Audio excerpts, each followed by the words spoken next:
Welcome to our weekday reflection this Monday, the 14th of September. And I'm reading today from Genesis chapter 19, verses 23 to 26. By the time Lot reached Zoar, the sun had risen over the land. Then the Lord rained down burning sulfur on Sodom and Gomorrah. Thus he overthrew these cities and the entire plain, destroying all those living in those cities, and also the vegetation in the land. But Lot's wife looked back, and she became a pillar of salt.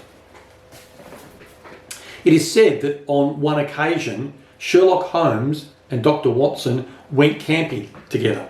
After a good meal and a bowl of wine, the two men crawled into their tent to go to sleep.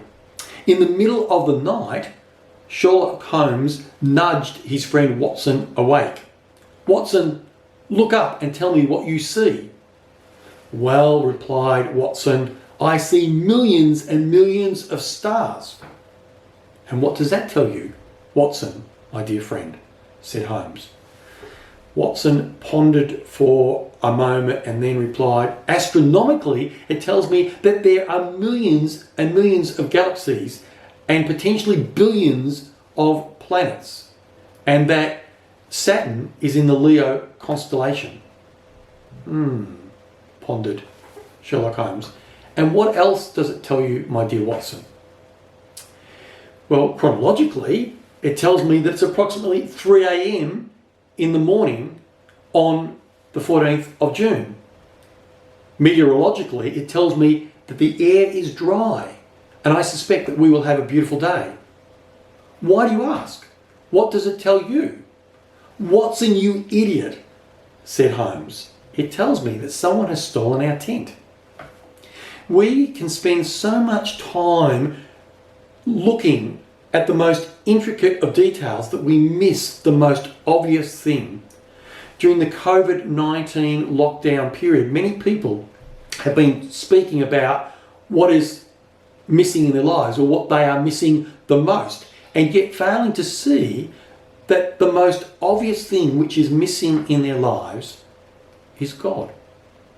And when you miss seeing God in your life, you very quickly lose a sense of meaning and purpose for your life. And when that happens, you can very quickly find yourself slipping into a state of despair. And if you are simply trying to wait out COVID-19 and the lockdowns without any sense of direction or meaning or purpose or hope, without any sense of God and what he is doing in your life at this time, then you run the risk of falling into a sense of despair.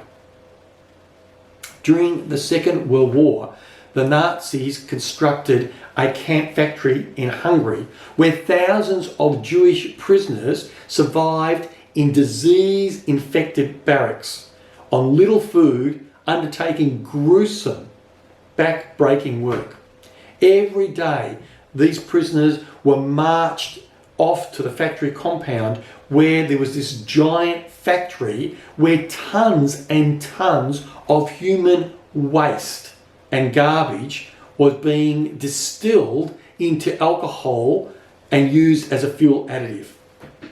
Even worse than the nauseating smell of the stewing human excrement was the realization that they were helping to fuel the Nazi war effort.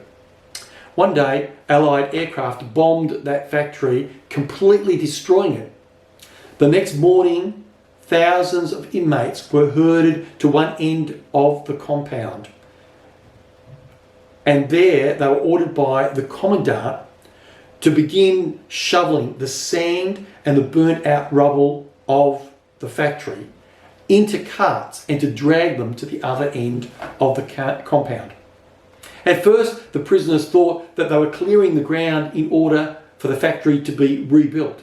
But the next day, they were ordered to repeat the process in reverse, to remove the huge pile of sand and rubble and take it back to where they had collected it the day before.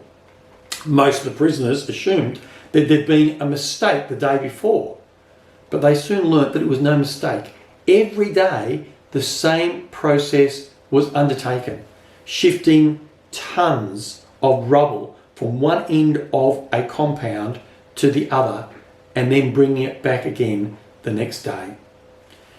One day, one of the prisoners began crying uncontrollably and was dragged away by the guards, never to be seen again.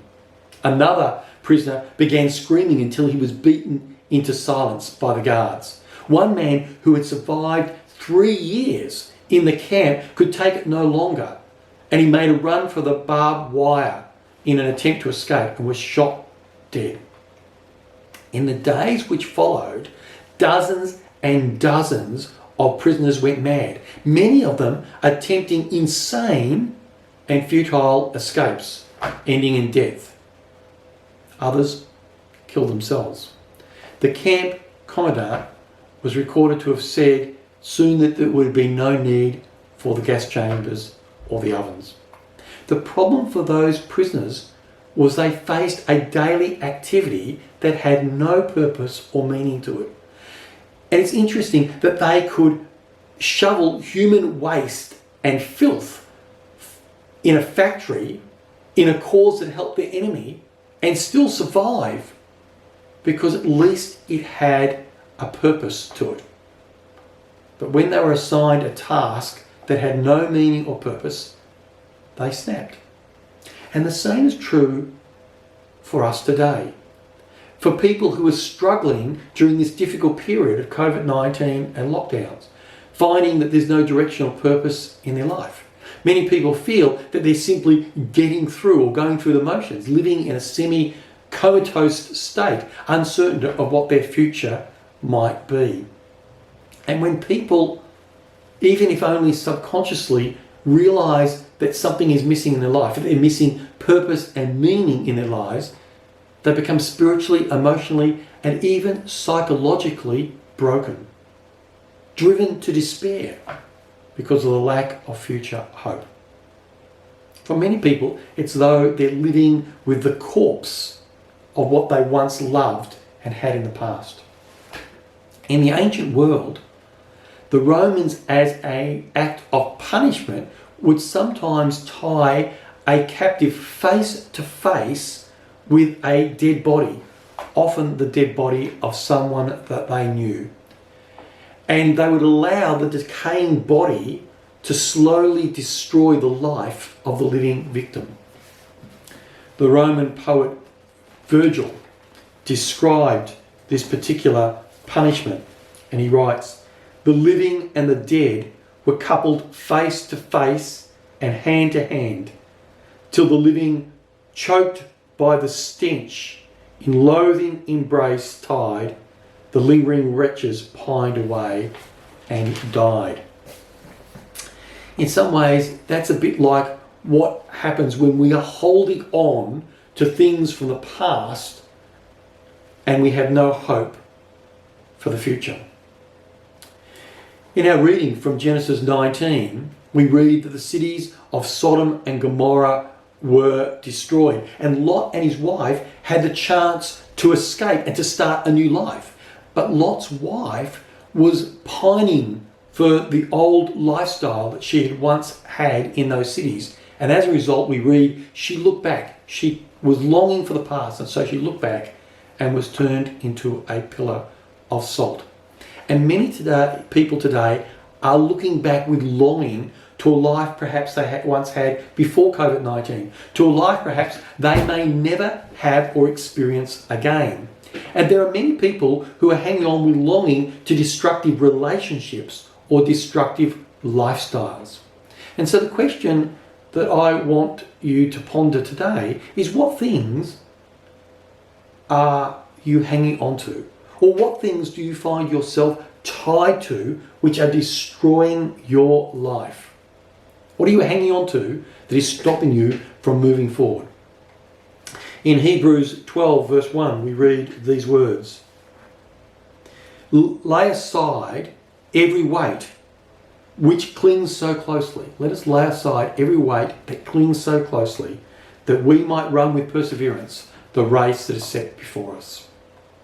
Let us lay aside every weight that clings so closely to us, that we may run with perseverance the race that is set before us. You know,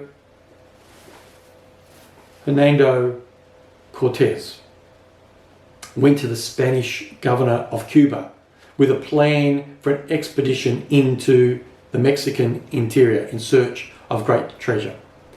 The governor, when he heard the plan, was excited and gave Cortez 700 men and 11 ships. What the governor didn't know was what Cortez planned to do with those ships. In the spring of 1519, the 11 ships landed at Veracruz. And as soon as the men had disembarked and unloaded the ships, Cortez had the ships burnt. With no means of retreat and nothing left behind to cling to, Cortez's army had only one direction to go, and that was forward into the Mexican interior. Cortez understood the price of commitment. And while we may not agree, and I certainly don't agree with Cortez's motivation, he certainly had a sense of purpose and meaning and an unwillingness to look back. And so I leave you with these simple questions today to reflect upon. What is really missing in your life at the moment? What are you hanging on to which is dragging you down? And what is your vision and hope for the future? So today, if you find yourself looking back and reflecting upon all that you once had, but perhaps have lost as a result of COVID-19, or if you're hanging on to destructive relationships or a destructive lifestyle, may you have the strength to let go of those things. And may you actually take time in your reflection to think about what perhaps is really missing in your life. And perhaps what is really missing is God. And as you reach out to God, may He provide you with a renewed sense of meaning and purpose, that instead of looking back with longing, as did Lot's wife, or clinging to things long dead that are destroying you, you might instead look ahead to the future, knowing that God has a plan and a purpose for you. Well, thank you for joining me today for this reflection, and I look forward to seeing you on Wednesday this week.